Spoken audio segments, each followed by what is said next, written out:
Welcome to civil engineering group. आज के इस लेक्चर में हम प्रिंसिपल ऑफ प्लानिंग के बारे में जानेंगे, प्लानिंग के सिद्धांत के बारे में जानेंगे। और इसमें हमने एक हाउस का प्लान को आज हम उसको देखेंगे कि उसको मैंने आज शुरू से इसको मैंने आज स्टार्ट किया है। बहुत ध्यान से लेक्चर को सुनिए और जो नोटबुक और पेन को अपने पास में रखें, जो पॉइंट्स आपको लगे इंपॉर्टेंट है उसको नोट कर ले, क्योंकि ये बहुत ही इंपॉर्टेंट लेक्चर है मेरा इस पर। तो चलिए हम आज का लेक्चर शुरू करते हैं। लेक्चर शुरू करने से पहले एक बात कहना चाहेंगे कि जो है, अगर आपने अभी तक मेरे चैनल को सब्सक्राइब नहीं किया तो चैनल को सब्सक्राइब कर लें, बेल आइकन को प्रेस कर दें ताकि मेरा आने वाला हर लेक्चर आप तक जाए और आप कुछ सीखें। तो देखिएगा, जैसा कि आप हेडिंग देख पा रहे हैं, इसमें हमने जो है प्लानिंग ए हाउस, देखिएगा, for planning a house there may be two causes. इसके दो कॉज होते हैं। पहला तो कॉज होता है fine is ultimated and the planning is done as per requirement। ठीक है, इसमें होता है कि अनलिमिटेड होता है, एक में होता है लिमिट होता है। देखिएगा, तो दोनों ही स्थिति में हम अपने जो मेरे रिक्वायरमेंट्स है उसको हम पूरा कर पाएँ। मतलब ऑनर अगर कहते हैं कोई आप प्लानिंग आप कर रहे हैं उसके अकॉर्डिंग, और जो जिस हिसाब से वो जिसका जो उनका बजट है, जो उनका कॉस्ट है, उसके हिसाब से आपको ये करना होता है। एक होता है सरकारी जो क्वार्टर्स होते हैं, इनके लिए टेंडर आता है। देखिएगा, जो हमने नोट्स आपके लिए बना दिए हैं इसके बारे में हम समझाते जाएंगे। जरूरी नहीं कि जो एकदम सेम टू सेम जो मैंने लिखा है उसी को आपको समझाएं, हम अपने शब्दों में आपको इसको समझाते जाएंगे, क्योंकि अपने शब्दों में समझना आसान होता है। ठीक है, और इसका अगर आपको जो है इसको हम जो है रीडिंग करके मीनिंग अगर बताते हैं तो थोड़ा समझना मुश्किल होता है। देखिएगा, दो तरह के क्वार्टर्स हो गए। एक तो क्वार्टर्स हो गए, गवर्नमेंट क्वार्टर्स हो गए। दूसरे आपको क्या हो गया, प्राइवेट हाउस। ठीक है, तो गवर्नमेंट क्वार्टर्स में तो लिमिट होते हैं, उसके टेंडर आते हैं, आपको उसके अंदर बनवाना होता है। ठीक है, प्राइवेट हाउस आपको बहुत मिलते हैं। जो भी इंजीनियर हैं, अगर आप फ्रेशर हैं, आप काम करना चाहते हैं, तो आपको सब जो सिद्धांत हम आपको बता रहे हैं इसको आपको दिमाग में रखना होगा जब आप प्लानिंग करें। तो देखिएगा, अब देखिएगा, when we planning a house following point kept in mind. हमारे दिमाग में जब हम प्लानिंग करें तो कुछ बातें होनी चाहिए। जैसे कि मेरा जो होता है, अगर हम डबल स्टोरी की बिल्डिंग अगर हम डिज़ाइन कर रहे हैं, ठीक है, तो सिंगल स्टोरी के अकॉर्डिंग उसमें खर्च ज़्यादा होगा। सिंगल में आपको चीपर होगा कितना, अबाउट 15 से 20%। ठीक है, ये हो गया। अब देखिएगा, a square plan is cheaper than oblong, माने लंबाकार प्लान से स्क्वायर जो प्लान होता है क्या होता है, चीपर, सस्ता होता है। ठीक है, the area occupied by walls of A square building में भी, जो एरिया स्क्वायर करते हैं आपको जो है किस में, स्क्वायर प्लान में जो दीवार का जो एरिया होता है may be 15% to 20% less than a rectangular plan के अकॉर्डिंग। ये सिद्धांत है, आपको इसको दिमाग में रखना। अब आपके पास डिजाइन जैसा करना हो, इसके दिमाग में आपके बात होगी, जैसे जमीन होगी वैसे हमको डिजाइन करने होते हैं। बट कोशिश ये मेरी होनी चाहिए कि जो मेरा प्रिंसिपल है प्लानिंग के, उनके सिद्धांत पर हम इसको प्लानिंग करें। देखिए, इसके एक और लेक्चर मेरा अवेलेबल है, इसमें हमने जो है आपको बताया था कि बिल्डिंग कितनी ऊंची हो तो कितने एरिया लेफ्ट होने होते हैं। आप जाके वहां से देख सकते हैं, डिस्क्रिप्शन में हम लिंक आपको दे देंगे। देखिएगा, square plan makes a house compact. Square plan क्या होता है, कॉम्पैक्ट होता है। It's make the house cooler in summer, summer में आप कह सकते हैं ठंडा, और जो है जाड़े में गर्म। ठीक है, लेकिन ये तो डिपेंड करता है सूर्य पर और मकान के एस्पेक्ट पर। आपका जो बनाते हैं, मेन चीज ये होता है कि आपका एस्पेक्ट कैसा है, उस पर डिपेंड करता है। हम पूरा एस्पेक्ट की चार्ट, आपका फैन का जो होता है रिक्वायरमेंट्स, ठीक है, अक्षांश, आपका सूरज का जो वो ऊंचाई, सब सारी चीज़ों के बारे में आपको बताएंगे। किस एंगल में, किस सीजन में जो आपका रेस जो पड़ती है उनका एंगल क्या बनता है, इसके बारे में आपसे हम बात करने वाले हैं। ठीक है, यहां तक आप समझ गए होंगे। तो यहां पर क्या दिया हमने, square plan is always prepared. अब देखिएगा, if the place suitable in cold zone, अगर कोई जगह है जो कोल्ड जोन के लिए सुटेबल है, ठीक है, तो the house has been oriented such a way that is the gets sun rays for maximum period of the day। ठीक है, देखिए अब क्या होगा, यहां पर होता है the case if the longer axis of the building makes 30 degree with east. East में कितना 30 डिग्री ईस्ट वेस्ट डायरेक्शन, ठीक है। ईस्ट डायरेक्शन में 30 डिग्री आपका होगा। देखिए यहाँ हमने यहाँ समझाया है, इसको देख लीजिएगा। ये आपका हो गया 30 डिग्री वेस्ट ईस्ट और साउथ। देखिएगा ये आपको 30 डिग्री एंगल, देखिए यहाँ पर 30 डिग्री है इसका। तो यहाँ पर हमने आपको इसके जरिए ग्राफ के समझाने की कोशिश। अगर आपसे क्वेश्चन पूछा था एग्जाम में तो आप इसको आप चित्र को बना सकते हैं, ठीक है, देख लीजिएगा। चलिए आगे बढ़ते हैं। देखिए इसको समझते जाना। देखिएगा जो इंपॉर्टेंट पॉइंट्स है, नोट करने वाला पॉइंट है। On June 22 the sunrise north east and sets north west, ठीक है। सनराइज जून 22 की अगर बात करते हैं तो देखिएगा कौन सा डायरेक्शन होता है, सनराइज नॉर्थ ईस्ट और सेट्स डूबता कहाँ पर, नॉर्थ वेस्ट डायरेक्शन में, and is above the horizon for about, ठीक है। हॉरिजन मतलब होता है क्षितिज, तो क्या होता है 15 hours on September 22 and March 22। देखिएगा the sunrise in the east and sets west, ठीक है, is the above horizon for,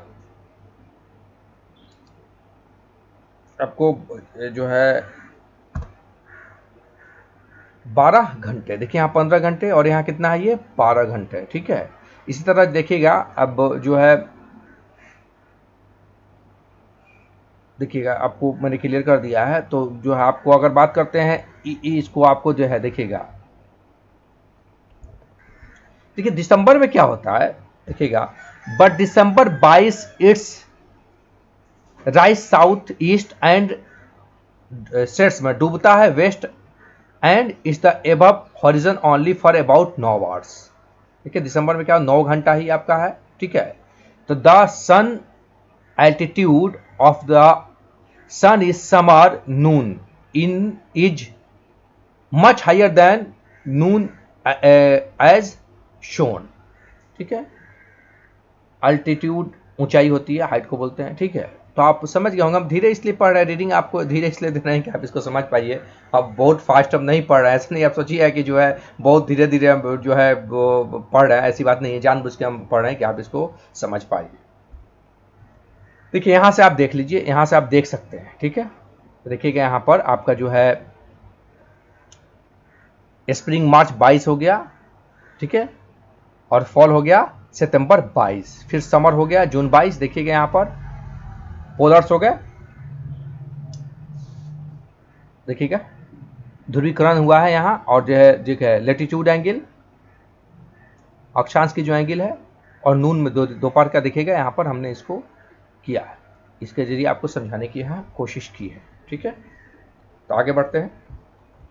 अब देखिएगा the maximum sun altitude and minimum winter altitude of sun for a place of any latitude is complement of latitude। तो complement of latitude जो होता है वो कितना होता है, देखिएगा अक्षांश का, तो होता है प्लस माइनस 23.5 डिग्री। और साइन सिग्नेचर होगा, अगर प्लस का सिग्नेचर होगा तो मिनिमम के लिए होगा जो है, सॉरी, मैक्सिमम समर एल्टीट्यूड होगा, एल्टीट्यूड, और अगर माइनस का साइन होगा तो मिनिमम विंटर एल्टीट्यूड होगा। तो देखिएगा therefore if a place has altitude of 40 then maximum altitude of sun. तो देखिए क्या किया, 90 है तो -40 हमने किया, प्लस इसमें कितना ऐड किया, देखिएगा 23.5 डिग्री प्लस माइनस है हमारे पास, तो इसमें हमने प्लस किया 23.5 डिग्री, आ गया 73 डिग्री। एंड मैक्सिमम जो है विंटर अल्टीट्यूड ऑफ सन के बारे में बात करें तो देखिएगा 90 -40, हम माइनस करेंगे चूंकि माइनस है, देखिएगा यहाँ तो आपको आया ये 23, और इसमें माइनस किया 23 डिग्री तो आया ये 26 डिग्री। ये आपको यहाँ पर हमने इसको समझा दिया है। देखिए single altitude sun for a place any altitude. देखिए सनसेट आपके लिए बना दिया। देख ले जोन आपका हो गया 1 2 3 4 5 1 2 3 4 5 जोन आपके हो गए। लेटीट्यूड अक्षांश हो गया, ठीक है, एंगल आपकी हो गई अक्षांश की एंगल। देखिए दिसंबर 22 तो कितना है, देखिएगा 25 से 30 डिग्री 39 डिग्री, इस तरह से हमने जनवरी 22 से लेकर नवंबर 22, फरवरी 22 से लेकर अक्टूबर 22, इस तरह से हमने इसको आपको यहाँ बना दिया आपके लिए सन चार्ट। ठीक है, प्लानिंग करते समय इसको ध्यान में रखना पड़ता है हर चीज़ों को। जब हम किसी भी बिल्डिंग की प्लानिंग करते हैं तो हमको इस तमाम चीज़ों को जो आपको बता रहे हैं इसको ध्यान में रखना होता है। इसलिए ये हम आपके लिए बहुत जो है आपके कम जो लोग इस पर ध्यान रख पाते हैं, इसलिए मैंने कहा कि नहीं आपको इसको बताना ज़रूरी है, इसके लिए हम इस पर लेक्चर लेकर आए आपके लिए। देखिएगा, for perfect orientation all rooms which are usually used in daytime should be placed at east and north side।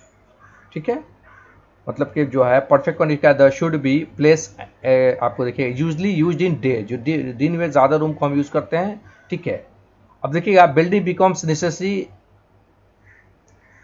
Necessary direction the following point से देखिए कौन सा रूम का जो एस्पेक्ट के बारे में भी हम आपसे बात करने वाले हैं। देखिए ईस्ट सन का आपका जो हो गया लो कितना देखिएगा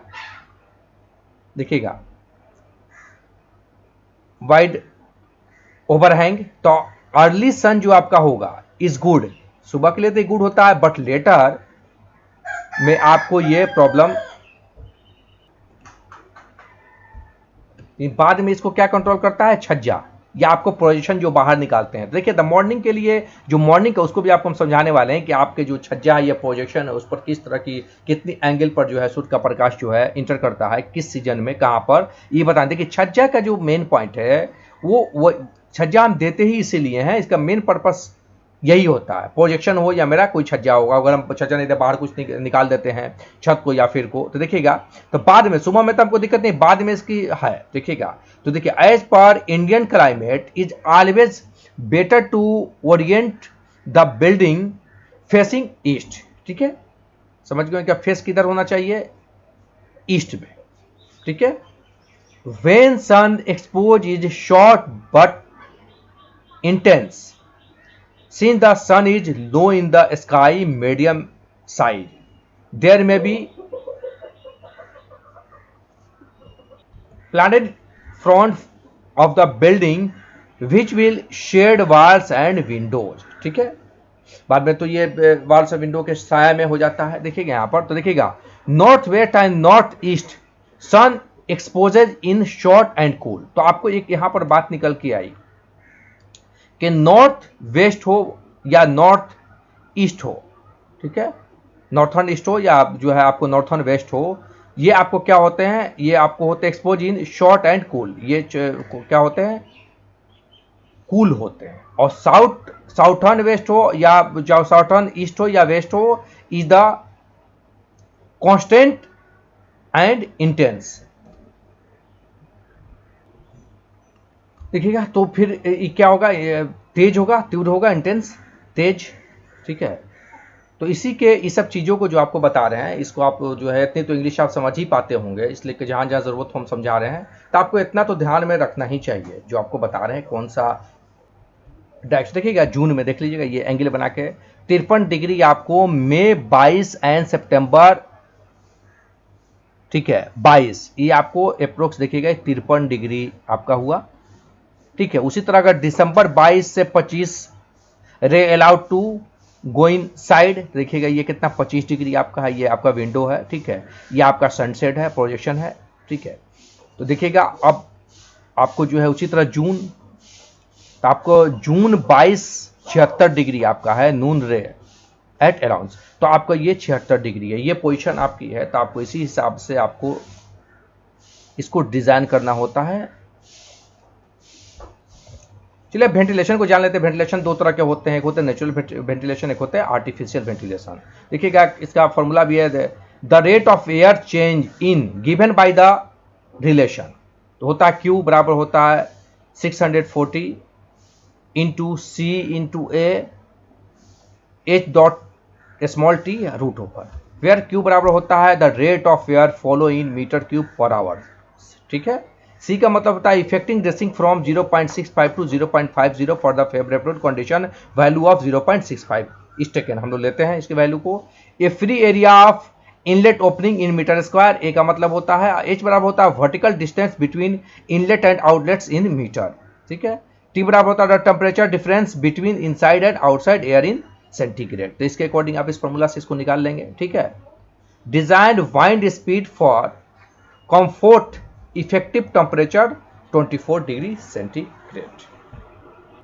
देखिए एक और है टेबल।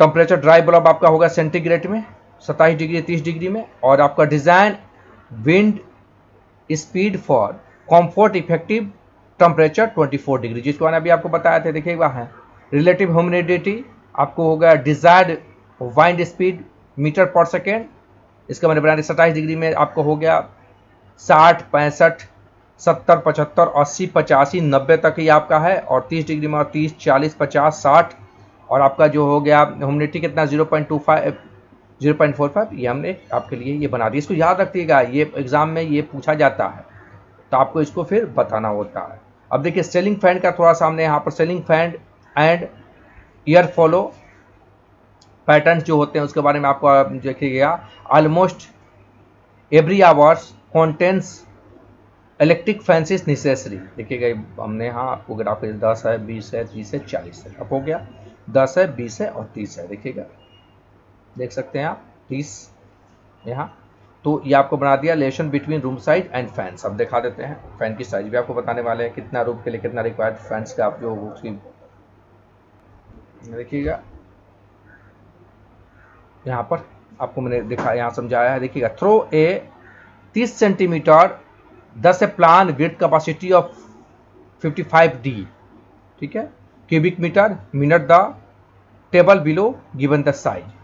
फैन रिक्वायर्ड साइज देख लीजिए यहाँ है 15 20 25 30 तक दिया है। यहाँ तक का distance between fan blades and selling in centimetre, ठीक है 10-20 तक का है। इसका चार्ट भी मेरे पास है, ये देख लीजिए ग्राफ समझिए, ठीक है। अगला आपको देखिएगा एक टेबल और है मेरे पास, सीरियल नंबर है, size of room in metre है, size of room in feet है, capacity of fan metre cube per minute है, और फैन का जो उसकी साइज है, ठीक है। तो पहला अगर 3 मीटर यानी 10 फीट 10 फीट का रूम हो तो 167.8 चाहिए मीटर क्यूब, कैपेसिटी आपकी 167.8 मीटर क्यूब पर मिनट, और फैन का जो है साइज कितना चाहिए 90 mm का होना चाहिए यानी 36 इंच। उसी तरह आपको जो है 370 इंटू 3 मीटर का रूम है 12 फीट इंटू 10 फीट का, तो 203.5 आपकी चाहिए capacity of fan metre cube में, और 1200 mm और 48 इंच। जिस तरह से हर का बता दिया हमने। देखिएगा अगर 600.10 का रूम अगर है 4.90 का रूम है तो आपको 20 फीट गुने 16 फीट आपका 335.6 आपका 1500 mm का आपका वो चाहिए फैन का, ठीक है, फैन की साइज। तो आपको याद रखना होगा। देखिए एसी भी हम लगाते हैं घर में एयर कंडीशन, तो वो भी टनेज के हिसाब टन के हिसाब से होते हैं, 1 टन 1.5 टन 2 टन। तो ये पंखा का आपका हो गया फैन का, ये पूछा जाएगा एग्जाम में या फिर कंपटीशन में, तो आपको आंसर करना होता है। इसको बस इसका नोट्स मैंने आपके लिए बना दिया, जहां जहां हम जरूरी समझ रहे हैं समझा रहे हैं। इसमें कोई बहुत ऐसी बेसिक चीज नहीं है जिसको आपको बिल्कुल हर एक पॉइंट को समझाने की जरूरत है, हम हिंट्स करते जा रहे हैं, आप समझ जाएंगे। अब हम बात करते हैं ग्लेड की। ग्लेड में होती है चमक, ठीक है। चमक का क्या प्रभाव है इसके बारे में हम आपसे बात करते हैं। ये ग्लेड की अगर हम बात करते हैं तो following are the methods adopted to reduce glare, sorry glade नहीं ग्लेयर। देखिए by using light through the, तो आपका जो होता है कितना इसका हमने यहाँ पूरा कर दिया। For floor area 10% to 20% of light what reflect 35% to 55% of light of the ceiling reflect 65% to 80% of light, ठीक है। तो ग्लेयर का जो चार्ट भी यहाँ पर बना दिया। देखिए सेल नंबर आपका कलर और रिफ्लेक्ट ऑफ लाइट, यहाँ पर क्या क्या होता है मैंने इसको पूरा लिख दिया है आपका। By use of indirect light the beam of light from the source is direct to the wall or ceiling and room from their rays। ये क्लियर कर दिया आपको। तो ओरिएंटेशन ऑफ द रूम्स बता दिया। यहाँ आपको यहाँ से व्हाइट में 85, लाइट येलो में 75, ग्रीन में आपको 65, ठीक है, लाइट ग्रीन उसका जो है blue, dark grey, red, blue और ग्रीन। तो ये आपको ये भी टेबल मैंने बना दिया है, आपसे कोई पूछता है तो बता सकते हैं। रिफ्लेक्ट लाइट पर यार यहाँ पर देखिएगा फ्लोर एरिया का 10% 20% of light wall reflect 35% to 55% तक होता है। ठीक है, तो आप यहाँ पर समझ गए होंगे। ग्लेर के बारे में मैंने आपको बता दिया और आपको जो लेड्स के बारे में बता दिए जो है। आई होप कि आप समझ गए होंगे। जो बात समझ में ना आए पूछ सकते हैं, वैसे कुछ ज़्यादा यहाँ पर समझने के लिए नहीं है, जो हो सका हमने आपको समझा दिया है और आपको बता दिया है कि प्लेसमेंट ऑफ प्लानिंग में क्या क्या चीज़ें आती हैं। हर चीज़ों के बारे में आपको थोड़ी थोड़ी जानकारी जितना पॉसिबल हो पाया मैंने दिया है। तो आप इस लेक्चर को नोट कर लेंगे, हर एक पॉइंट को जो भी आपको लगे इंपॉर्टेंट है उसको आप नोट कर लेंगे। आज वीडियो अच्छी लगी हो तो लाइक ज़रूर कीजिएगा, और जो है जो समझ में नहीं आए वो पूछ सकते हैं। शिकायत या सुझाव के लिए आप मुझे कमेंट कर सकते हैं। ठीक है, इसमें जो जितनी चीज़ें बेसिकली मुझे लगी कि आपको समझा देना चाहिए तो उतना मैंने आपको समझा दिया। ठीक है, आज के लिए इतना ही। That's all.